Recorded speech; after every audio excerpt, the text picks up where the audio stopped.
wrong for canceling on my date because of the location? So we met on a dating app. We went out for coffee for our first date. Almost immediately, he was already talking about taking me out on a real date, like he was saying, because he was like, usually for first dates, I always do coffees because I don't know if she's going to be a catfish. But I want to take you out to a real date. We're gonna go have dinner. Very important to add for context. I am an alcoholic.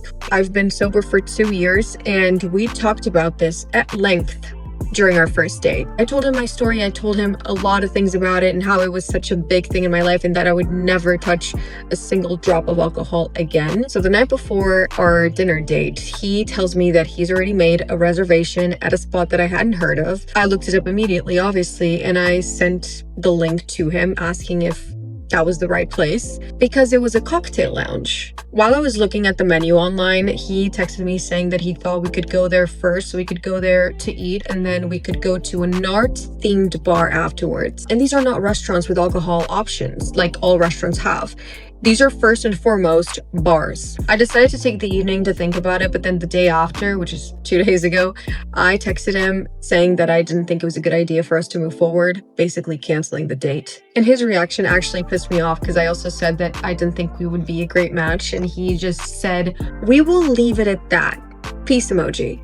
And nothing else. I also didn't respond to that, obviously, but it made me doubt myself. Did I overreact, or is this an actual red flag? You overplayed your hand and you got what you got. Actually, maybe you didn't overplay your hand. Maybe you're like, I want to stay sober, and you chose to be sober and you said, we're going to cancel the date. He said, okay, cool. Hey, and I also don't think that we're a good match. All right, well, there it is. Oh, well, you didn't have anything else to say? No, I don't. Have a good life. That's about it. What's the problem? I broke up with my ex-boyfriend of 2.5 years because he broke his leg. And when he was being shuttled to the ambulance and to the hospital, I asked him what hospital he was going to. And he said, I don't want you here. And ladies, if a man ever says he doesn't want you somewhere, get rid of him. You don't think it might have been, I don't want you to worry about me? All right. I go out and I make myself approachable, but they aren't coming. I get this a lot. A lot of us are not going out and co-creating the experiences that we want. We want to go out and get approached, but we're not going out and smiling and waving. We're like straightforward. This is how we're walking. Head to the front. We don't engage with the world around us. I went outside, spent hours. Versus, oh, what inspired you to come out tonight? I don't know you, but you look pretty happy. I like talking to happy people. Simple invitations to connect. The easiest way is to really smile and wave in eye contact. I get approached so much. Eye contact, smiling and waving. And we're not doing it to get men. We're doing it to create more love in the world. So many of us are so focused on what we got going on in our brain, the goals we want to meet, and we don't really care about the world, for real. We're just like, what? Who gonna do something for me today? Who gonna approach me today? That's how we look at the world. Versus like, all right, what am I gonna create as a woman? What am I gonna create for my feminine image as a woman, right? So when I was 17, my parents got divorced, and I guess my dad, lost the divorce money-wise, in the sense that he had full custody of me, and I lived with him. He paid for everything. He had to pay for my college tuition, my graduate school tuition, and then he also had to give my mom a lot of money, and then she didn't have to pay child support. So years later, when I was in my 20s, I decided to ask my dad, what happened? How could you lose the divorce so bad? Was your lawyer really bad? Or, how did that happen exactly? And he just said, I couldn't fight your mom because I had to be able to sleep at night. And that made me realize that I am my father's daughter. I make a lot of decisions so that I'm able to sleep at night. Because sometimes it's not about money and it's not about getting caught. It's not about getting in trouble. It's literally just about between me and me. Am I able to live with this thing that I did? Am I able to fall asleep at night? Or am I going to be up tossing and turning thinking about this? Anyway, I love my dad. He's amazing. He's my major role model. And this is just one of those examples. And notice he was doing things because that's just who he was. But the woman on the other side that would lie and steal and cheat and connive just continued doing what she was doing. And they say that men are the problem. Well, if you wouldn't do this, then I wouldn't. Well, if you wouldn't be this way, then I wouldn't. Lying. You're a loser. All right, I'm seeing something that's going on. Went to the Houston rodeo, seen our people. The shit was amazing. Another thing I noticed though, man, fellas, men, hey bro, we gotta get back to approaching women, bro. We gotta get back to approaching women.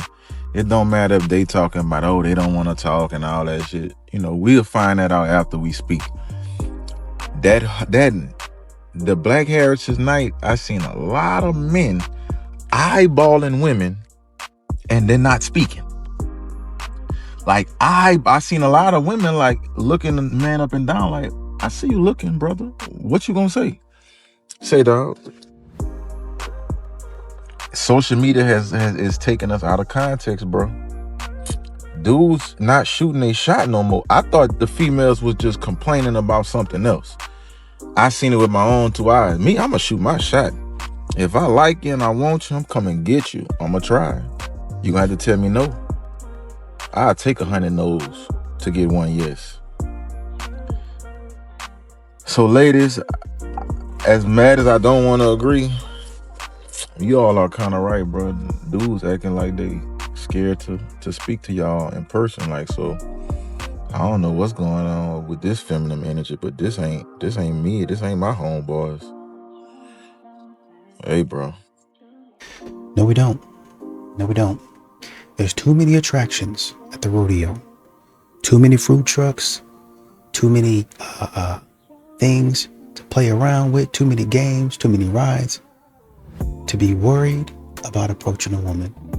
Imagine having to weave through Houston traffic, get to the rodeo and worry about a woman ruining your time. I know, number one. Number two, some of these women at the rodeo be having their cheeks all out.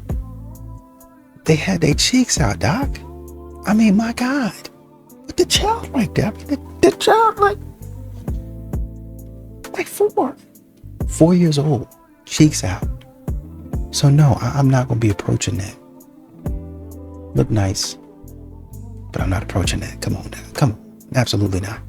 There is going to be no trick, no gimmick that's going to make a man waste his time. I just saw a girl in here talking about how she's like so sad because she thinks that her ex, who didn't treat her well, is probably treating his next girl so much better than her. And I see this all the time on here, and I think it's a very common fear, right? Especially if you were in a relationship where you were mistreated by somebody, you think, oh my gosh, I put all this time into them and they're probably going off and treating the next person so much better. But I think as you get older, you understand that oftentimes does not happen. People don't really change that much, and people have to change for themselves. They do not change for another person.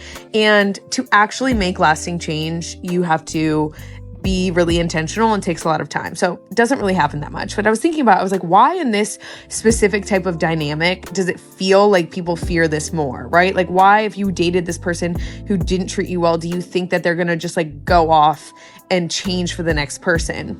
And I think something that plays a key role in it is if you were in a relationship with somebody who did not treat you well, I can almost guarantee you at some point during the relationship, they blamed you for the reason why they were acting that way and treated you that way. They said it was your fault, your neediness, whatever it was, and that's why they treated you that way and almost like you deserved it. So on the flip side of that, if you believe that you were the reason for them treating you that way, you also believe that somebody else would be the reason why they wouldn't act that way, when really it just has to do with who they are and their character. So I think that plays a huge role into like why you think it's even possible that like some new person would like inspire them to be totally different than they were, which is not the case.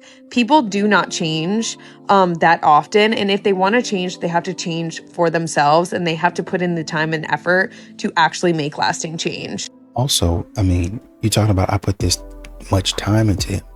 Did you really?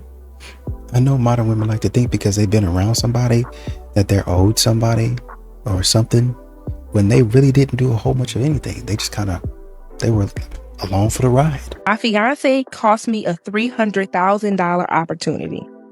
I'm already pissed. I'm already pissed for him. Here we go. For the last 6 months, I've been looking to jump to a new job. I got my master's in cybersecurity from an Ivy League school, and I've had multiple job offers that my current employer cannot compete with. My biggest disappointment, however, was being ghosted from what was essentially my dream job, a security auditor job for one of the biggest manufacturers in the business. It would have required me to travel a lot for work, but other than travel, I would work maybe 20 hours a week remotely, and the paycheck was $300,000 more a year than what I'm currently making now. So not $300,000 total, $300,000 more. Life changer. Than what he's making now. Wow. I went through 2 rounds of interviews and I clicked with the managers. Then they ghosted me. I was devastated, but moved on. I'm looking to start my next job in next month with another great employer. My fiance hated the idea of getting the original job. I would be gone for weeks, sometimes a month at a time, multiple times a year. I wanted to start a family, and so did she, and she told me she did not want to raise our future children alone, even if that meant she could quit her job and be a stay-at-home mom. She refused to talk about it as well, shaming me for even considering the job when it would put us in a financial situation I could have only dreamed of as a kid. Maybe if we talked about it, we could have found some middle ground, but honestly, maybe this would have been the irreconcilable differences that ended our relationship. This week, I got a call that has resulted in me almost unaliving my fiance. Unaliving. You know what that means? One of the managers at the dream job called me up and said that they were heartbroken when I backed out of the process, but that they had another opening that would not require as much travel. I was so confused and learned that not only was I selected for the 3rd round of interviews, 2 of the 3 senior managers at the company wanted to offer me the job by the 3rd round. Unfortunately, I sent them an email after the 2nd round saying that after discussing it with my fiance, that the traveling was a deal breaker and that I needed to back out. I immediately knew that my fiance went behind my back and sent that email. That job was probably the best thing that could have ever happened to me. Its salary was twice what I would be making at my new job that I'm starting in a month. It was with the biggest manufacturer in the sector, and it could have been a fast-track position to management. I had to excuse myself through tears from the call and had to hang up on the manager in the middle of the conversation. I didn't know how to write this without blood on my hands. My fiance went behind my back and ruined possibly the best opportunity of my career without any possibility of coming to sort of consensus between us. I'm livid beyond any sense of the word. When she came home that day, I saw red. When she walked in the door, I didn't know if I was going to flip my shit. I don't know how I had so much restraint that I had allowed her to leave the house unscathed after what she did to me. I told her that I knew what she did. She tried to apologize, but I refused to hear any of it.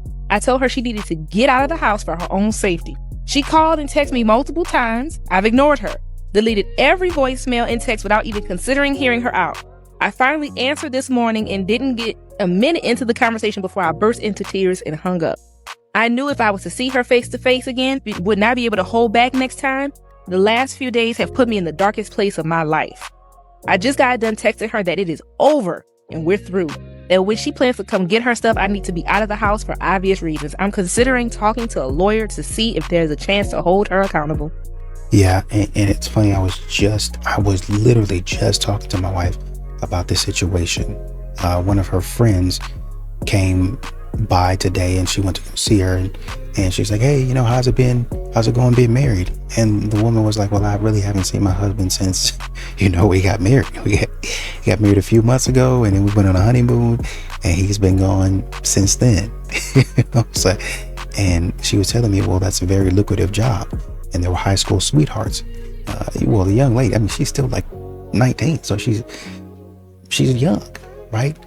And I was saying, this is what Kevin Samuels was talking about when a lot of ladies want to stand at the finish line and get a man, when the man is right there in front of your face and he's got a chance to make really good money, but he's probably going to be gone a lot. This man has not seen his wife. They got married in January. It's March now. It's March. I think they got married beginning to middle of January. And he's going off doing what? Making money. Her daddy makes good money too. And she just out here. I mean, she moving up in the company too, so she hustling, right? But the point is, I've been rocking with him. He got a good job and I'm still rocking with him. And now I'm receiving the fruits of my labor, of my investment. Modern women, they want a man that protects, provides. The man is about to provide. He's about to get a sweet deal. If you're in cybersecurity, you're already over 100 grand. You're already over 100 grand in cybersecurity a lot of times. And then when they want to offer you 300,000 more, you're pushing $500,000. Even if you were sitting at zero, I'm making zero for my services, you're instantly at 300,000. And you ruin it like that? Selfish, bro. Absolutely not. You did the right thing. You handled your emotions. You sent her out. You called back and said, this is over. You didn't do anything out of the way. You managed your anger very well. I'm proud of you, bro. I got a phone call from my local hospital that my husband was in the ER, and I don't have a husband. And I told the lady that on the phone, and she's like, no, you are the emergency contact. Your husband is in the ER. And I was like, I don't have a husband. I have an ex-husband. And she told me his name. And sure enough, it is my ex-husband. And they wanted me to come sign the release forms. They said they wouldn't let him go until I came to the hospital. And I was thinking in my mind, I was like, you can just keep him. Go ahead and keep him. I don't want to come.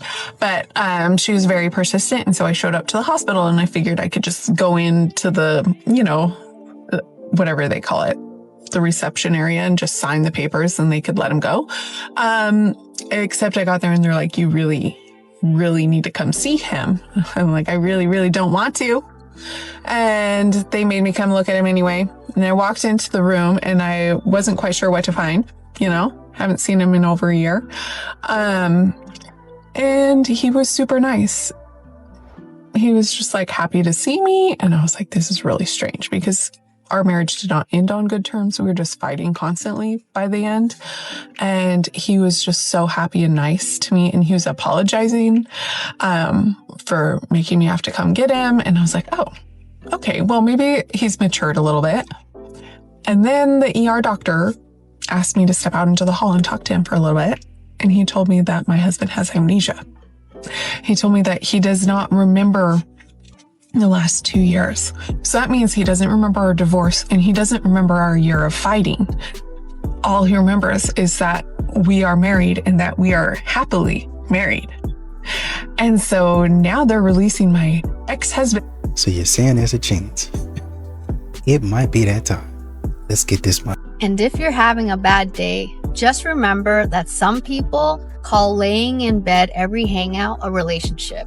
So I think there is a crisis of being overbearingly woke. I just came across a video of a woman saying that it's offensive that women go from MISS to MRS when they get married, and how that is super patriarchal and offensive. And so many women in the comments agreed with her. I just want to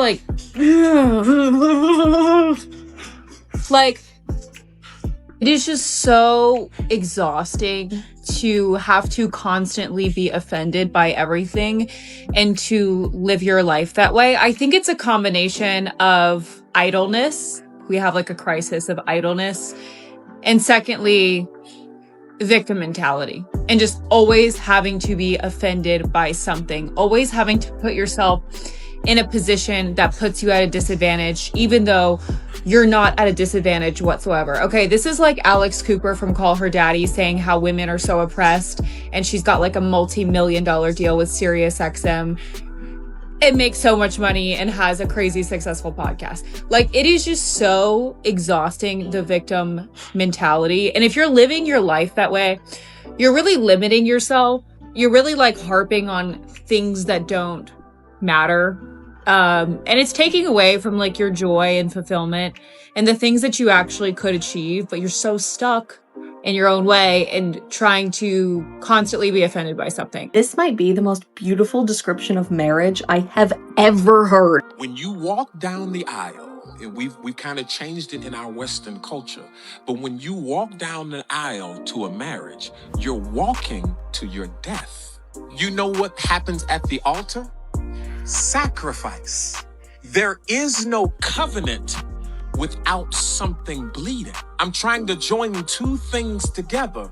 Some stuff has to die. Some blood has to be shed. You thought you were walking down here for comfort. You're walking down here to be crucified. That's what covenant is. I tell spouses all the time when they're getting married, and my wife and I, we've done counseling for them. I say, I want to remind you of this. When you stand together before God, you are not making the covenant with your spouse. You're making the covenant with God. Your spouse is the recipient of the covenant. But I promised God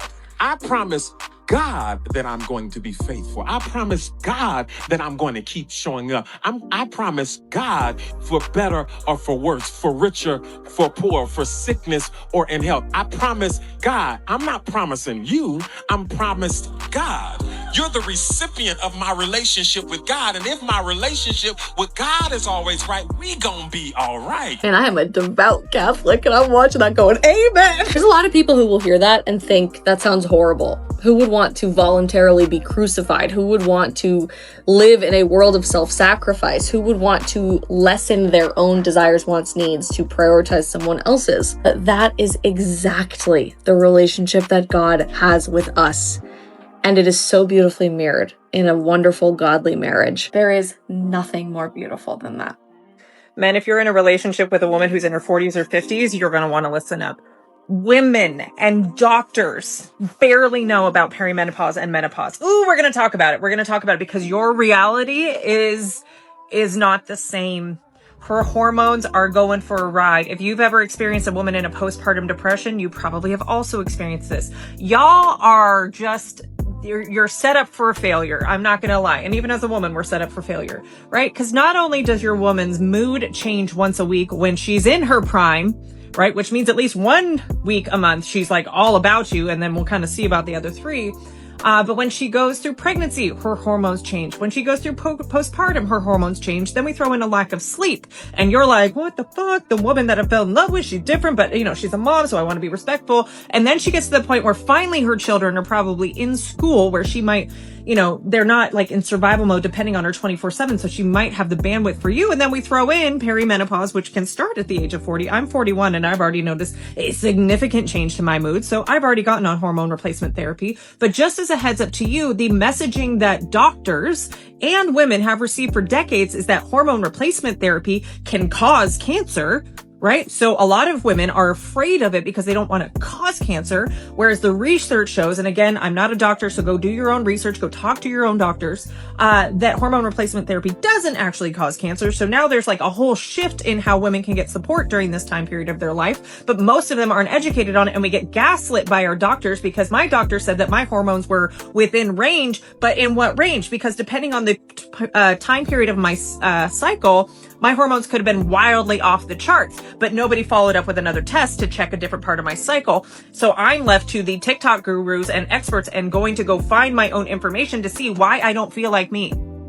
Right? So men in partnership with women who are going through this, who are confused and whose doctors are not helping support them, or they're afraid of long-term health consequences if they do get hormonal support, are just left to feel like a fucking raging woman. Wait, so you have God first in your bio, but all you post is your body? Oh, because you go to the gym and you're just really proud of it? Oh, so you go to parties with your friends, but you never drink? Oh, you're the designated driver? Oh, true. Wait, but don't you go to clubs too? Oh, you just go to dance with your friends, that's it? Oh, so you're locked in with God, but you gave him your body the first date? Oh, you thought he was your future husband? Oh. And well, maybe a lot of women don't know. If they don't want to know, who knows? But they blame it on the man, and to think about it not being a man's fault, but a man still loses half of his assets because of this type of stuff that happens is crazy work. That's crazy. Okay, so I really need older guys to hear this because you are literally sitting on an advantage that younger guys would kill for. Like right now, the dating market is a mess for guys in their 20s. They don't know how to communicate. They're scared of commitment. They think being emotionally distant is a personality trait. So what does that mean for you? It means the bar is literally on the ground. All you have to do is be direct, be consistent, and actually show up when you say you will. Like that is genuinely the whole formula. Just be a grown man in a world full of boys. That's it. What she means to say is, all you gotta do is be direct, deposit, consistent with that money, and show up with a check in your hand. What's your plan when men stop doing the dirty and dangerous jobs that keep society running? Can you give me an example of which jobs you're referring to? Logging, plumbing, crab fishing, oil rig. When men stop doing the dangerous jobs, when men stop getting married, when men stop having kids, what's your plan? I'm not worried about that. Of course you're not. No. I don't have a plan, Pearl, for a situation in which men no longer do those jobs. The very microphone you're using was built by men. The building was built by men. And there's no gratitude or appreciation. You just tell them they're not doing enough. Future is not going to be great for feminists. You guys are going to get the equality that you're asking for. Men are not going to protect women in the streets. Men are going to stop signing up for the infrastructure jobs. The birth rate's going to keep falling, and the future is going to be bleak. I'm so about to get accused of being a pick-me girl for this, but I'm just gonna go there because something needs to be said. Prime Train recently posted this on his social media, which obviously got a lot of pushback and clunkily phrased. Don't agree with this phrasing, don't even agree with this concept, but what he says in the caption, I find myself agreeing with. I work with women in self-development and in dating for a living. That's the space that I spend the most time in. I see the impact of what Instagram and TikTok is becoming, which is soft core corn.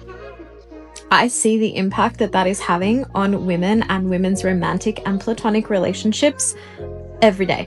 You cannot tell me that constantly seeing these images of I don't even know if I'm allowed to say this word online, but like half naked women online who are OF stars is healthy for the male developing brain. It's not even healthy for the female brain to be constantly bombarded with these images of what a woman should or an ideal woman should look like. And what he is effectively encouraging in the caption is for men to start to take control and ownership over their lust. And do I agree with that? Yes, I do. Should they be unfollowing OF models if they can't control themselves? Yes, they should.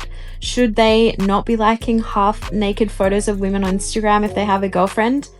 They shouldn't be doing. Obviously, when he said unfollow female influencers, there's a lack of context there. Do I agree with that? No. There are some incredible female influencers out there who do incredible work, who are also, by the way, completely entitled to show and reveal their body and be promiscuous and to do whatever they want. But do I believe that constantly having this show up on your feed and on your algorithm is impacting your brain and the nature of your relationships in the world? I absolutely agree with that. I guess I just get tired of the talking out of both sides of your mouth. That modern women, well, you should be able to. No, you stop doing that. Stop doing that.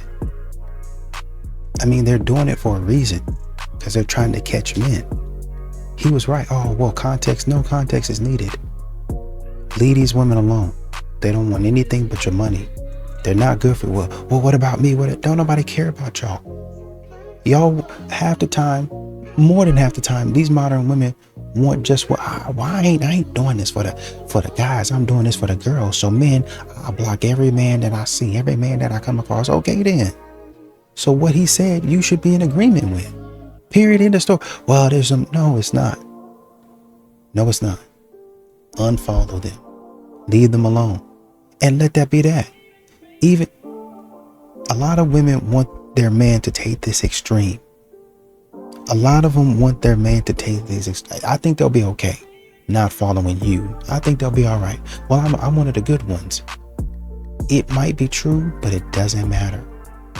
He don't need to follow you. You can just scroll. Paying for my parking ticket. Princess treatment. What are we talking I about? agree. There's some self-accountability there. Now, however, this has happened in real life. Shawty might come over, parks on the street, because we live in the city. She got a ticket. She's at my crib. I invited her over. I'll pay for it. No, Now, I'm saying like she's out in the world. You live together. Everything you do is together. She's out in the world. She goes just to the gets a city, ticket and she gets comes home. She puts it on the fridge. What Yeah, are you that's doing? you. And you see it. You're Yeah, not gonna pay it for her. Nope. But everything you have is one. No. Like my I agree. debts are your debts. Pay my ticket. I have it as princess treatment, to be fair. Absolutely not. It's princess treatment, 100%. But I would definitely like someone who would automatically pay that shit for me. I'm not saying, okay, she's coming home every time and she has a parking ticket on the fridge. No. It's like maybe once every freaking couple months she gets a ticket, which is like a kind of a lot because getting a ticket shouldn't be that often. But when she does, you're like, oh, I'll just pay it. No. What are you doing? Like trying to teach her a lesson? Like, Correct. You're her husband. Just take care of it. No, this is a household of self-accountability. No, this is a household of self-accountability. Okay. No. Interesting. That's just not in my nature. I can't wait to hear people's thoughts on that. I would hope people agree. A lot of people like think that that's bare minimum. If you're married, at God least. bless them. That's your household. Hope you're happy. Alright, good morning, it's Friday. Listen, I'm gonna be picking some of these comments out, and it's no jab. I'm not like trying to point anybody out or call anybody out. But to the comment here, I just feel like we live in a world where we're really unapproachable. I mean, I asked the question, how many times before the pandemic, as a single woman, did you go to the bar by yourself, like the old days, and was open to conversation? It's the same thing in public, man or woman. Like, I feel like I'm unapproachable. I just feel like we're so consumed with our daily lives and things going on that it's hard to read people's vibes and energy out in public. Do you know how many times, like, I've shot my shot? At this point in time, I'm like, do I need a trick shot? Do I need to play for the Harlem Globetrotters? Like, make this make sense. I think we all consciously need to let that guard down just a little bit to open ourselves up to welcome that energy of somebody else just to say hi, hello, or can I have your phone number? Simple as that.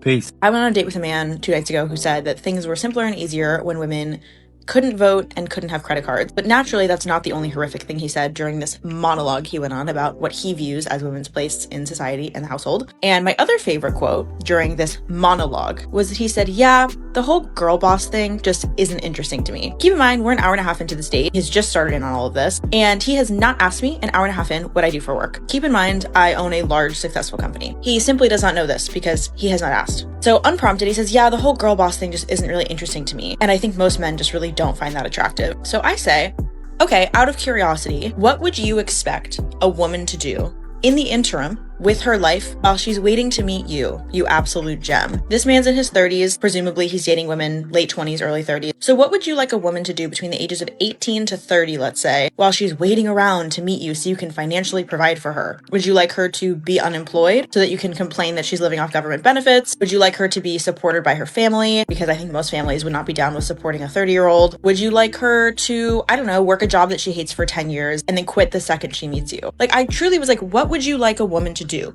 truly, in the time that she's waiting to meet you? Because her whole life is about meeting you. Sarcasm, obviously. Would you like her to just not have a career? I'm curious. And he said, what do you think he said? Comment down below. What do you think he said? He said, I don't know, I hadn't really thought about that. Because men like this, women only exist in the context of their lives. This man only asked me questions as it pertained to me being a good partner for him. Obviously, I didn't figure this out immediately, but as I look back at the date, I was like, yeah, he only asked me questions that would help him figure out if he thought that I would slot into his life, not anything to actually get to know, which is why he never asked what I did for work, because he just assumes that I'm gonna quit my career.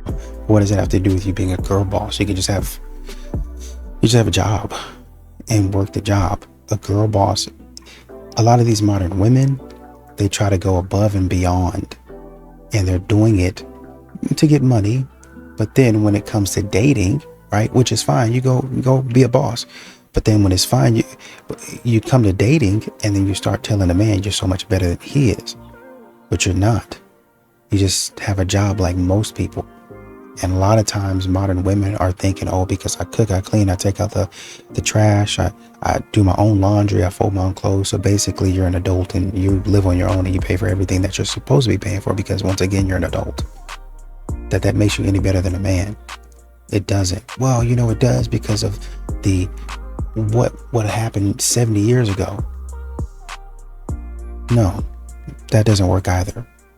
You're not better than me. It should not be controversial to say that men who want to date women should listen to women about what it is that they're looking for in a romantic partner. For some strange reason, men look to other men as a more trustworthy and credible space to understand what it is about what women want than from women themselves. They have been told that women are lying to them when they say they want something other than someone who's very, very attractive or very, very wealthy. And these ideas are what keep men integrated into the manosphere. Listen to men. Don't listen to women. They're hysterical. They don't know what they actually want. We know better than women about what women want from the men that they're dating. And we're here to tell you that the masculinity you're performing is never going to be good enough for these women. When you give women a list of attributes that someone may have as a romantic partner, and you ask them to pick the most important ones, attractiveness and wealth do not crack the top 3, even though men insist that that is what women want. So what do women say that they want from a man that they're looking to date? Well, they want someone who is emotionally available. They want someone who's going to acknowledge and respect their emotional needs. And they want someone who is going to be a consistent communicator. Those are traits that any man can have regardless of how they are born, like how they look, and how much money they make. Are there women out there who care about attractiveness and financial wealth? Sure, those women might not be for you. They do not reflect the majority of women in the world. There is someone out there for you if you show up authentically, earnestly, honestly, with a desire to be a good partner. Men who want to date women should do more listening to women. Value their opinion. Value the things they're sharing with you. If, for some reason, you view women altogether as less reliable of a source with what they want than men on the internet who are telling you not to listen to women on the whole, you really should reevaluate where you're getting your information from and why it is that you respect and value the opinion of those men above the women that you're interested in dating. Hope you understand something. People in general will choose a thing that is consistent over a thing that is fantastic but less consistent.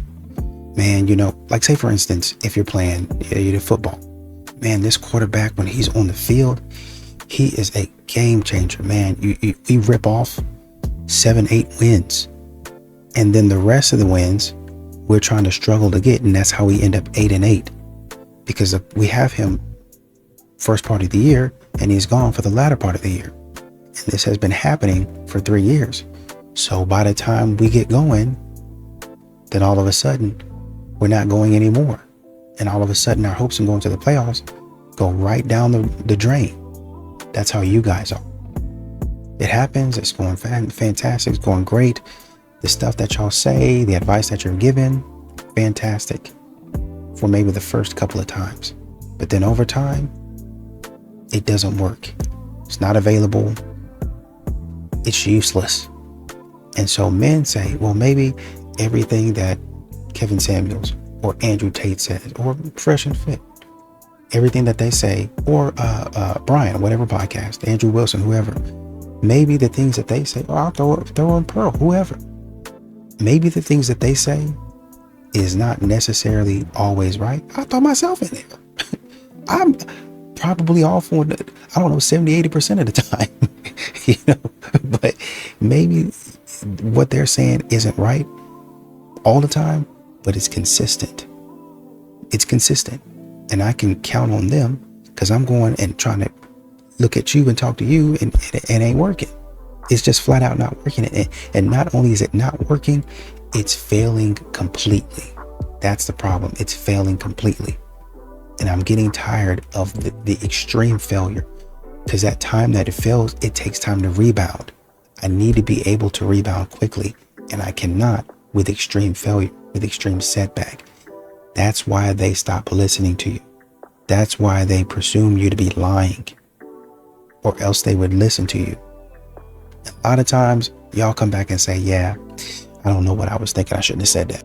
I'm old and believe men should be providers, but they deserve to be providing towards someone who enriches their lives and lives to make it easier. And here's what I'll say, because it doesn't sound that bad with the little thing at the end, but here's why I still somewhat disagree. In my personal opinion, there is no amount of enrichment to somebody's life that will ever be near the compensation level that I think providing for somebody's whole entire life and existence will ever do. The reality is, when it comes to providing for a girl, this is a stitch of this guy who I made a video on, who made that bragging video about how he works several jobs, he cooks, he cleans, he does this, and the girl and him broke up. So the thing is, you can provide and feel like you're doing this for somebody who, I would say 9 times out of 10, every person who's in a relationship where they're providing that much financially, truthfully probably does believe they're in love or wants to marry this girl. And you can sit there claiming that you are enriching this man's life as much as it makes you feel like you are. But the reality is, if the relationship were to fail, which, let's be real here, 99% of relationships are going to fail. You know, marriages alone have like a 75% fail rate. Imagine just a relationship as a whole. You didn't really invest that much besides your time and energy. While he did his time, energy, bills, you were probably able to save a lot of money. And right now, as much as we all might want to seem so cool on social media, a lot of you guys make less than $60,000 a year. So a lot of people can't even afford to live on their own, but then you think somebody in the United States of America, where the average income is anywhere from $35,000 to $40,000, houses are $400,000, you think it's a feasible thing to go and say that you're a man, so you just should provide, and not give any context behind that besides, well, I'm going to make your life easier. Unless you're going to get another job, the average man is not going to take that deal. And that is why in the few scenarios where, let's say, a man doesn't want kids, so there's no real reason for you to be at home, the girl knows deep down the harder thing is always going to be going to work, especially in the scenario where you don't have children at home. And I don't like the term enriches his life, because the word enriches his life is quite ambiguous. Like, what would you define as enriches his life? Is it domestic labor? Is it just social currency? Are you really attractive and, you know, therefore it's totally worth the labor that he's putting in with his job? People will use these very ambiguous words like enriches, or, you know, I will provide value in this way, because it is undefinable. The reality is, it's a way for them to shield the fact that it is obviously going to be a completely unfair exchange. Because a man who sat there and only provided you with your bills and paid everything, but did no emotional support, would be viewed as a lazy and bad husband. But you're supposed to just be somebody who enriches his life, and then you watch your metaphorical husband work himself to death, unless you're literally dating the top 1% of Americans, and you're sitting there just watching him do that and saying that you're enriching his life. Because the reverse of this would never be true. You would never tell a woman you only deserve care if you enrich his life first. But a man is absolutely told the reverse. It's you're supposed to provide for her, and then she'll enrich your life. This is not to be condescending or arrogant in any way. I make these videos strictly because I know how the average male feels, and I was one of those guys at one point where I sat there and it just looked impossible. I avoided dating, I avoided this. I'm in a very good position. My girlfriend does not have to do anything if she does not want to, but trust me, I don't want kids. I don't need that in my life, and personally, I worked really hard to get to this position, and I would be quite unattracted to my girlfriend if she just wanted to sit at home and do nothing. Now, I have a lot of friends who are quite more wealthy than me, and they want the complete opposite. They sat there, they're already millionaires, and they don't feel a need to have a woman, you know, go and work and this. They just want somebody to be at home with the kids. The reality is, most of you girls are lying, because the average household absolutely requires 2 incomes. Men as a whole already face a lot of financial pressure as a whole. Just saying they're going to survive off of 1 income alone, and you want kids and you want to live in the United States, it is completely unsustainable. You guys are living in a fantasy world. You guys live as if like marriage is a business contract where men are the investors, women are the proposition, and love is the ROI. The reason why, and even if my girlfriend was cheating on me tomorrow, I wouldn't have been sitting here, besides being sad that she cheated on me, thinking, oh, look at all that I invested. She works really hard. She's provided equal amounts to my life that I've provided to her life. I wouldn't be sitting there being like, look at how much I've done. And when I do things for her, I have the expectation that she can leave at any point. If I decided tomorrow to go buy her a brand new car, then I would do that knowing, hey, there's like a 80% chance that this girl's not going to be with me in 20 years. And that's not me saying I don't believe in it. I'm just going off the statistics of marriage and relationship. Problem with this type of relationship view is it turns relationships into a performance-based model where one person has to basically perform and go in and invest heavily just to see if they're deemed valuable enough for you to go and enrich their life. Love is not supposed to be earned through the usefulness that you can provide them. It's supposed to be something you naturally feel. And that is why I think so many women, so many men come on this app and they're completely making this stuff up, because the reality is when you actually have somebody that you truthfully love, watching them endlessly work themselves to death, that you could easily go and maybe do a few things here and there to make that significantly easier for him, that to me is real love. You saying that you're only going to care for this guy if he does X, Y, and Z and that's a man's role, that's not love. The second care becomes conditional, the relationship automatically becomes completely transactional. But again, these are just my opinions, but hey, what do you guys think? And I like the fact that he pointed out that, you know, in places like the woman they don't have any kids. So what are you doing at the house? And a lot of these modern women have to be honest and say, well, I ain't doing anything. I'm not doing anything. I'm not doing anything. And, you know, I could try to build in value, but there's not enough value. I'm not going to be cooking and cleaning every day. You know, even if I clean, I mean, I should be able to maintain the house because it's just me, to be honest. Right? And, you know, even if we get like a 3-2 or like a 4-bedroom house, we really don't need a 4-bedroom house. But you know, if I keep it relatively clean and hire somebody every so often, maybe $150 to do a deep clean. Well, I mean, if you do a deep clean every so often, it's gonna be $500, right? So let's say we do a deep clean twice a year, that's $1,000, right? So I hire somebody to do that, but I maintain it relatively every week so it doesn't get too out of line. Now we hire somebody if, you know, we really, really need something, like something really, really bad happened. We might hire somebody. Cooking, I'm not gonna be cooking every day. We can eat leftovers for maybe a day or so. But other than that, you know, what are you doing? Nothing. I'm kind of laying around watching TV all day. Being lazy. I know y'all don't want to call it that. I know y'all call it in my soft girl, my princess girl era. You're just kind of laying around doing nothing. So you're not really bringing any value to the relationship. And put yourself in the place of a child. A lot of times, because they're women, they say, oh, we should be able to do that. No. What do you bring to the table?